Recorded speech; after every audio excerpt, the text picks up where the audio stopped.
चंद्रपूर जिल्ह्यातील पोभुर्णा तालुक्यात चेक खापरी नावाचे गाव आहे. या गावामध्ये सोनटक्के कुटुंब राहते. संजना धामदेव सोनटक्के ही 32 वर्षाची विवाहित आहे. 2012 साली संजनाचा धामदेवशी विवाह झाला होता. सुखाचा संसार सुरू होता. तिला 2 अपत्ये झाली.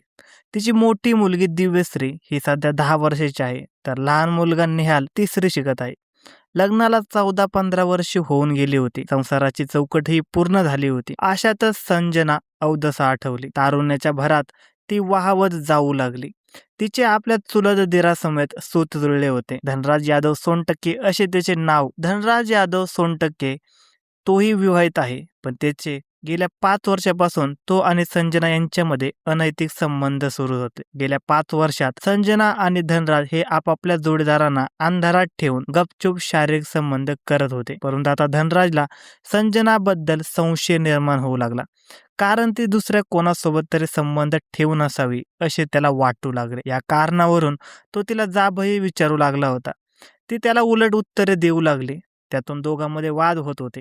22 फेब्रुवारी 2026 दिवस. त्या दिवशी संजनाचा नवरा धामदेव हा आपला मुलगा निहाल याला घेऊन संजनाच्या मोठ्या बहिणीच्या घरी नवसाच्या कार्यक्रमासाठी गेला होता. ती तेलंगणा राज्यातील सोनगोपल्ली या ठिकाणी राहते. खरे तर संजनेनेही त्याच्याबरोबर जायला हवे होते, पण तिने ते टाळले, कारण नवऱ्याने बाहेरगावी जाणे ही तिला धनराज सोबत वेळ व्यतीत करण्याची होती. ती तिला गमवायची नव्हती, म्हणून तिने तिकडे जाणे टाळले होते. आता घरामध्ये संजना, तिचे वृद्ध सासरे भारुजी श्रावण सोनटक्के आणि 10 वर्षाची मुलगी दिव्यश्री हेच होते. धामदेव याने रात्री 9 ते 9:30च्या दरम्यान पत्नीला फोन केला. जेवणखान झाले का, याबद्दल दोघांनी एकमेकांना विचारले. त्यावेळी संजना नुकतीच आराम करण्यासाठी पडली होती. तिने मी आता झोपी जाणार आहे असे म्हटल्यावर तिच्या नवऱ्याने फोन स्विच ऑफ केला आणि तोही झोपी गेला. आपला चुलत भाऊ मुलाला घेऊन बाहेरगावी गेला आहे हे धनराजला समजले होते. खरे तर ते दोघेही आपापल्या जोडीदारांना अंधारात ठेवून गपचूप भेटत असत. पण आज संजनाचा नवरा तिच्यासोबत नाही म्हटल्यानंतर रात्री 11:30 वाजता संजनाला घराजवळच असलेला विकास पिळुदकर याच्या शेतात बोलावून घेतले. सुरुवातीला त्यांच्यामध्ये गप्पा झाल्या. या गप्पांच्या ओघात धनराजने तिला तुझे बाहेर कोणाशी संबंध आहेत का असे म्हणत वाद घालायला सुरुवात केली. यावेळी संजना त्याला दाद देत नव्हती. याचा राग येऊन त्याने संजनाचा गळा दाबून खून केला आणि तिचा मृतदेह तिथेच घटनास्थळावर टाकून तो पसार झाला. काहीच घडले नाही अशा अविरोधात त्याने घर गाठले. सकाळ झाली. संजनाच्या नवऱ्याने तिला फोनवर गुड मॉर्निंगचा मेसेज टाकला, पण तिच्याकडून काही प्रत्युत्तर आले नाही. म्हणून त्याने 8:30च्या दरम्यान तिला कॉल केला, पण तो फोनही तिने उचलला नाही. 2-3 वेळा त्याने कॉल करण्याचा प्रयत्न केला, पण ती कॉल रिसीव्ह करत नव्हती. आपला फोन उचलत नाही, निदान दुसऱ्या कोणाचा तरी उचलेल म्हणून कार्यक्रमाला जे काही पाहुणे आले होते त्यांना त्याने पत्नीच्या फोनवर कॉल करण्यास सांगितले.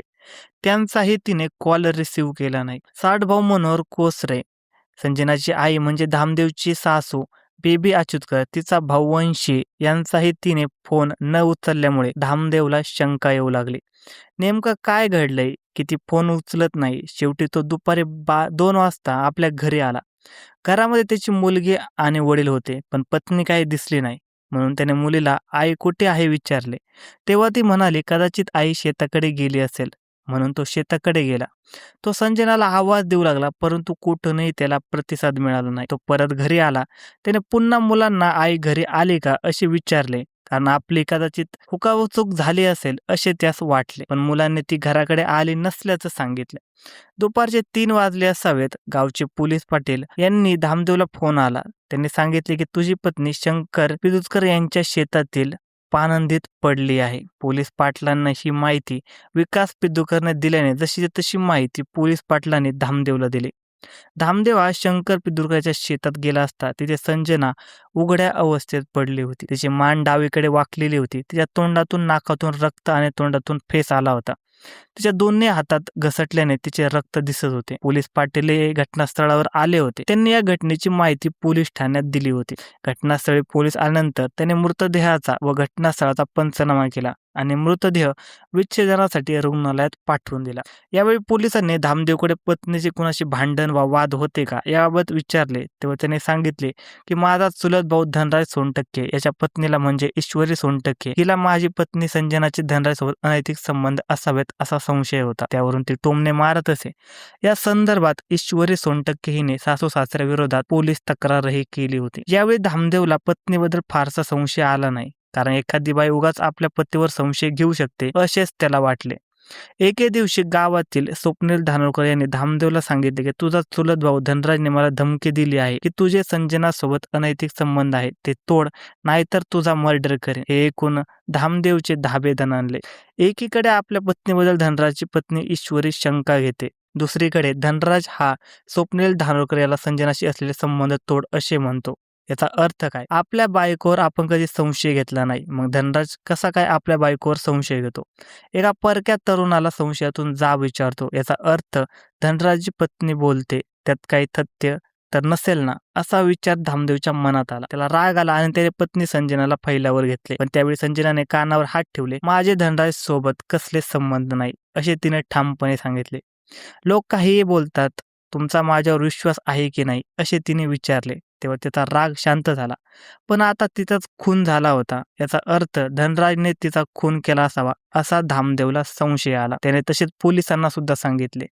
पोलिसांनी तपासाची चक्रे फिरवून धनराज यादव सोनटक्के याला ताब्यात घेतले. त्याच्याकडे केलेल्या चौकशीत त्याने आपला गुन्हा कबूल केला.